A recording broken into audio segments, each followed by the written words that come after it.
আসলে সেদিন আপনি আমার উপকারটা না করলে আমার মাকে হয়তো বাঁচাতে পারতাম না। আপনাকে যে কি বলে ধন্যবাদ দেব।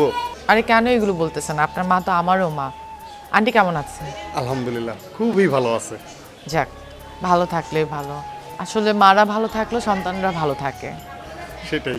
তো কি ব্যাপার, তুমি ওনার সাথে আবার দাঁড়িয়ে কথা বলছো? ছি, আসলে কি তোমাকে আমি এত করে বুঝালাম, এত করে বললাম, তারপর তুমি এই লোকটার সাথে কথা বলছো? আপনি কি, আপনি এভাবে কথা বলতেছেন কেন? আপনি থামুন। আপনার জন্য আমাদের সংসার অশান্তি। আপু, ইনি এভাবে কথা বলতেছে কেন? ইনি কে? উনি আমার হাজব্যান্ড। ভাইয়া, আমি এবার বুঝতে পারছি আপনি কেন এভাবে কথা বলতেছেন। আসলে আমার মা খুবই অসুস্থ হয়ে পড়ছে। হঠাৎ করে আপুর সাথে আমার দেখা, আপুর কাছে আমি সাহায্য চাই, আপু আমাকে সাহায্য করে, যে সাহায্যের কারণে আজকে আমার মা সুস্থ এবং খুব ভালো আছে। আপনার যদি বিশ্বাস না হয় আপনি আপুকে নিয়ে চলেন, হাসপাতালে আমার মা আছে, দেখে আসবেন। আমার মা এখন খুবই ভালো আছে। সরি ভাইয়া, আসলে আমি এত কিছু বুঝিনি। প্লিজ তুমি আমার ক্ষমা করে দাও, আমি সত্য কথা বুঝতে পারিনি। এখন যদি আমি আজকে না আসতাম, ওনার মুখ থেকে কথাগুলো না শুনতাম, হয়তো আমি আরও সন্দেহ করতাম। তুমি আমাকে ক্ষমা করে দাও। আচ্ছা, এসব বাদ দাও। ঠিক আছে, তোমার ভুলটা যে তুমি বুঝতে পারছো এটাই অনেক। চলো এখন বাসায় যাব। তুমি একদিন বাসায় এসো। ঠিক আছে, আসবেন ভাইয়া? হ্যাঁ, ঠিক আছে। ওরে আল্লাহ, শুয়ে রয়েছি, কত বেলা জানি হয়ে গেছে গো।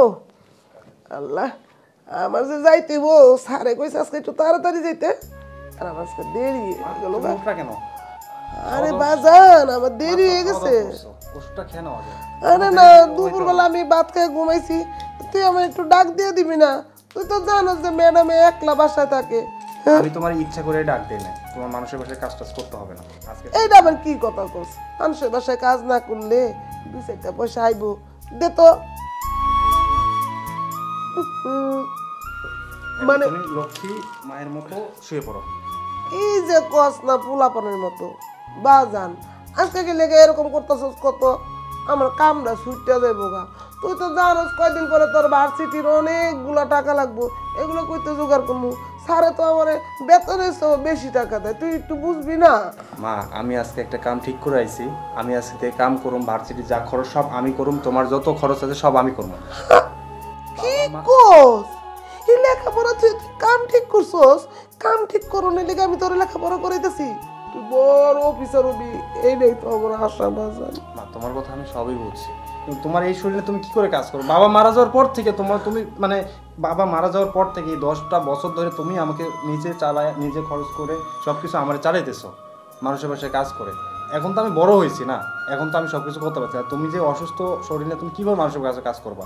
তোমার আজকে তার কোনো কাজ করতে হবে না, তুমি রেস্ট নাও, আজকে যে যত খরচ আছে সবকিছু আমি দেব। আমার লোক কিভাবে কবে বড় হইলো আমি তো বুঝতেই পারতেছি না বাবা। তোর মতো সন্তান যদি প্রত্যেকটা মার ঘরে থাকে, তোর কথা আজকে আমার মুখটা বইরে গেল বাবা, বিশ্বাস কর। আমি মনে করছিলাম কি তোর দিয়ে মনে আমি শান্তি পাবো না, হয়তো তুই আমার ভুলে যাবি, কিন্তু তুই আমার এত ভালোবাসিস বাবা, আমি বুঝতে পারি। আমি ভুলে যাবো কেমনে মা? তুমি তো আমার এই সন্তানরে 10 মাস 10 দিন তোমার পেটে ধরছো। বাবা মারা যাওয়ার পর থেকে আমি দেখেছি তুমি কত কষ্ট করে মানুষের বাসায় কাজ করে আমাকে ভার্সিটিতে পড়াশোনা করাচ্ছ। আমার যখন যা লাগছে, তোমার যত কষ্ট হয় তুমি সবকিছু ম্যানেজ করে আমার দিচ্ছ। কিন্তু বাবা, তাহলে আমার স্বপ্নটা একটু পূরণ করো। আমি মাত্র কয়টা দিন কাজ করবো, তোমার ভার্সিটির সব খরচগুলো দিলে ফাইনাল পরীক্ষার সামনে, তারপর আমি আর কাজ করব না মানুষের বাসায়। আচ্ছা মা, তুমি আগে সুস্থ হও, 2-1 দিন যাক, তারপর একটা পরে দেখ। না, ঠিক হয়ে যাবো কত। আমি যাই, রাইতে আবার ওষুধ খাবো, তুমি নিজের হাতে খাওয়াই দিও। আচ্ছা, একটু পরে যাও মা, এখন তো তুমি মাত্র ওষুধটা খাইলা, একটু রেস্ট নিয়ে তারপরে যাও, তুমি শুয়ে পড়ো। না, আমি তোর আর পারুম না, আজকে যে তোর কি হয়েছে আল্লাহ জানে। বেশি একটু ঢং করো মায়ের নিয়ে। তুই খাইছো?